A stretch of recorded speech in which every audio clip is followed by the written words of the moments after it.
வேலு, ஆ.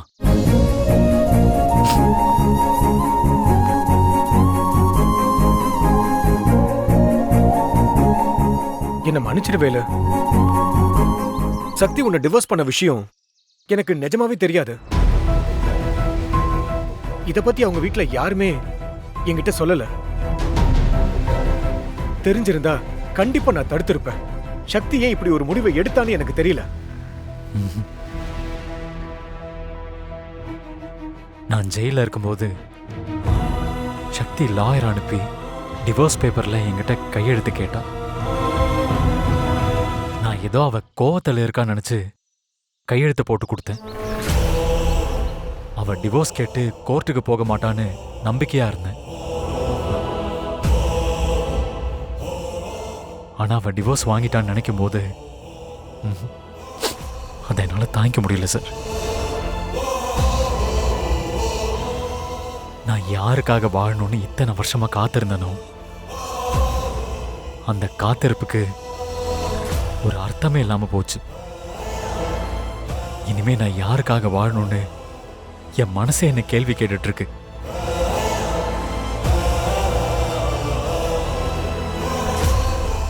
பெத்த அப்பா அம்மாவும் என்னை வெறுத்து ஒதுக்கிட்டாங்க. கூட பிறந்தவங்களும் என்னை விரோதின்னு சொல்றாங்க. என் குழந்தைய இறந்து போச்சு. என் சக்தியை என்ன டிவோர்ஸ் பண்ணிட்டா.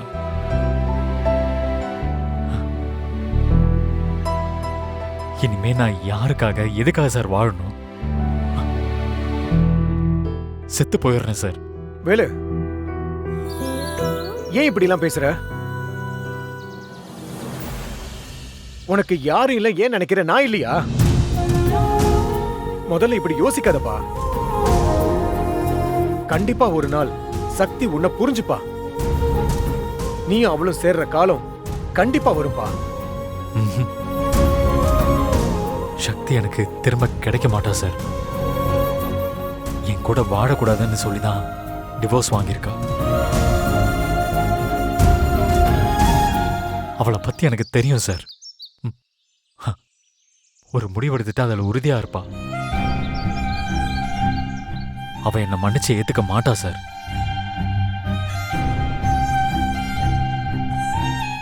நான் வாழ்ற வாழ்க்கையை அவளுக்காக தான் நினைச்சேன். அவளே இல்லைன்னு ஆனதுக்கு அப்புறம் வாழ்க்கை எதுக்கு சார்? என்னை விட்டுருங்க சார். நான் எங்கேயாவது போய் என் வாழ்க்கையை முடிச்சுக்கிறேன். வேலு, ஏன்பா இப்படி எல்லாம் பேசுற? எப்படிப்பட்ட கஷ்டமான சூழ்நிலையையும் காலம் மாத்திடும்பா. கண்டிப்பா உன்னோட சூழ்நிலையும் மாறும்பா. யாரெல்லாம் உன்னை வெறுத்து ஒதுக்குனாங்களோ அவங்கெல்லாம் உன்னை தேடி வருவாங்க. உன் கூட வாழ மாட்டேன்னு முடிவெடுத்த சக்தி கண்டிப்பா அவ எடுத்த முடிவு தப்புன்னு உணர்ந்து உங்ககிட்ட வந்து பேசுவாப்பா. வேலு, நான் உன் கூட இத்தனை வருஷம் பழகுனதை வச்சு சொல்றேன். சக்தி கோவத்துல தான் டைவர்ஸ் வாங்கியிருக்கா. ஆனா அவ மனசு முழுக்க நீதான்ப்பா நிறைஞ்சிருக்க. உனக்கு ஒண்ணுன்னா அவளால தாங்கிக்க முடியாதுப்பா. நீ எப்படி இங்க அவளை நினைச்சு துடிச்சுக்கிட்டு இருக்கியோ அவளும் உன்னை நினைச்சு துடிச்சுக்கிட்டு இருக்காப்பா. நீ உசுருக்கு உசுரா நேசிச்சு கல்யாணம் பண்ண சக்திய விட்டுட்டு போறேன்னு எப்படிப்பா சொல்ற? சக்தி உன் கூட வாழ்றாளோ இல்லையோ இந்த உலகத்துல இருக்கிற வரைக்கும் நீ அவளுக்காக வாழணும்பா. வேலு, சக்திக்கு இந்த ஊர்ல நிறைய எதிரிங்க இருக்காங்க. அவங்களால அவளுக்கு எந்த நேரத்திலையும் என்ன வேணும்னாலும் நடக்கலாம். அவளை பாதுகாக்க வேண்டியது உன்னோட பொறுப்புப்பா. நம்ம நிழல நாம மதிக்கலாம் கூட அது நம்மளை விட்டு விலகிறது இல்லப்பா.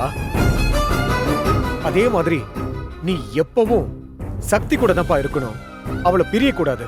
எப்பவும் அவளுக்கு துணையா இருக்கணும். நான் சொல்றது உனக்கு புரியும்னு நினைக்கிறேன்.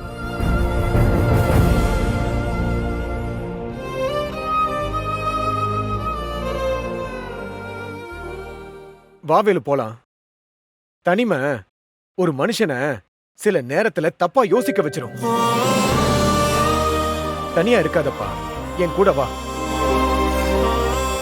வாவேலு, வா என் கூட வா.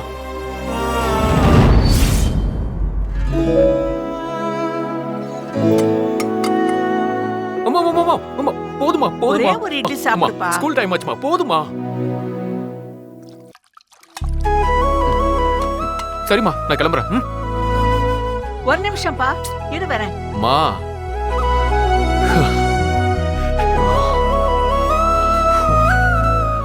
என்னம்மா இத பிரிச்சு பாருப்பா. என்னது பாரேன்.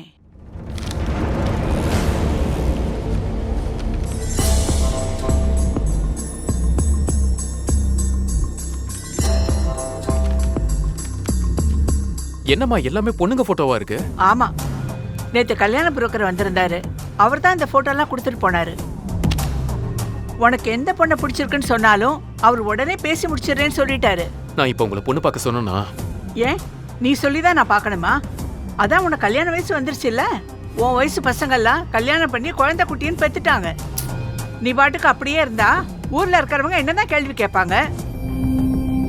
வயசு பிள்ளைய கல்யாணம் பண்ணாம வீட்டுல வச்சிருந்தா பிள்ளைக்கு என்ன குறைன்னு ஊர்ல இருக்கிறவங்க பேச ஆரம்பிச்சிருவாங்க. சரி பார்த்து சொல்லு, உனக்கு எந்த பொண்ணு பிடிச்சிருக்குன்னு. எனக்கு எந்த பொண்ணையும் பிடிக்கல இந்த அப்படி ம்? புடியுமா எந்த பொண்ணையும் பிடிக்கலையா? அப்ப உனக்கு பிடிச்ச யாராவது இருந்தா சொல்லு. எனக்கு பிடிச்ச பொண்ணு தேனுதான். ஆனா அவ கணவனை இழந்தவ.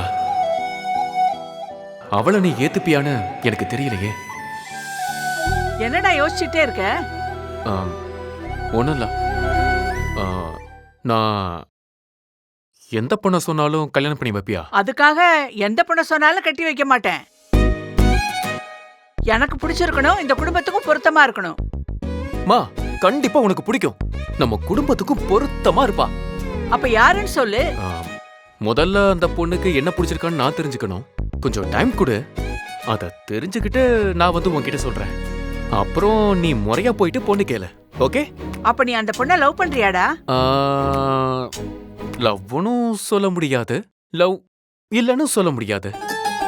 அது ஒரு மாதிரியான அன்புமா. அதான் என்னால சரியா சொல்ல முடியல. நல்ல பொண்ணு தானே? மா ரொம்ப நல்ல பொண்ணுமா. பார்த்தா கண்டிப்பா உனக்கு ரொம்ப பிடிக்கும். நீ அவளுக்கு முதல்ல உன்னை பிடிக்குதான்னு கேட்டு சொல்லு. சரி நான் வரேன். பத்திரமா போப்பா. சரிம்மா.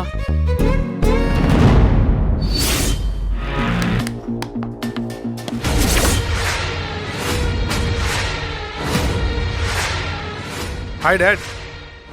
Hi, Mom. Hey, Naveen. அப்பா, அந்த மர்டர் கேஸ்ல அந்த பொண்ணுக்கு 5 years 5 வருஷம் ஜெயில் தண்டனை வாங்கி கொடுத்துருக்கேன். Very good very good. அந்த பொண்ணுக்கு 5 வருஷம் இல்ல, ஆயுள் தண்டனையே கிடைச்சிருக்கணும். அப்பதான் இந்த மாதிரி செய்யறதுக்கு மத்த பொண்ணுங்களுக்கு பயம் வரும். சொல்ற நேனே தப்பா நினைச்சுக்காதீங்க மாமா. அந்த பொண்ணு தன்னை கெடுக்க வந்தவன தானே கத்தியால குத்திருக்கா. அதுக்கு எதுக்கு அந்த பொண்ணுக்கு தண்டனை கிடைச்சதுக்கு சந்தோஷப்படுறீங்க? தன்னை காப்பாத்திக்க கொலை பண்ண அந்த பொண்ணுக்கு தண்டனை கிடைச்சதுல எனக்கு கொஞ்சம் கூட உடன்பாடே இல்ல. அம்மா, நீ என்ன கொலை பண்ண பொண்ணுக்கு சப்போர்ட் பண்ணி பேசிட்டு இருக்க? தன்னை காப்பாத்திக்க கொலை பண்ண அந்த பொண்ண அவ புருஷனும் அவ குடும்பமும் அவளை விட்டு விலகிறதுல நியாயமே இல்ல. யாரா இருந்தாலும் தப்பு பண்ணா தண்டனை கிடைக்கும். ஒரு கொலை பண்ண பொண்ண எப்படி அவ புருஷனும் குடும்பமும் ஏத்துக்க முடியும்? தன்னை காப்பாத்திக்கணும்னு எல்லாருமே சட்டத்தை கையில எடுத்துக்கிட்டா அப்புறம் சட்டம் எதுக்கு இருக்கு, கோர்ட் எதுக்கு இருக்கு? இதெல்லாம் ரொம்ப தப்பு. அந்த பொண்ணுக்கு தண்டனை கிடைச்சதுதான் சரி. நான் செஞ்ச கொலைக்கு தண்டனையை ஏத்துக்கிட்டு ஜெயிலுக்கு போன வேலு மாமா எங்க? ஒரு மிருகத்துக்கிட்ட இருந்து தன்னை காப்பாத்திக்க கொலை பண்ண பொண்ணுக்கு தண்டனை வாங்கி கொடுத்த இவரு எங்க?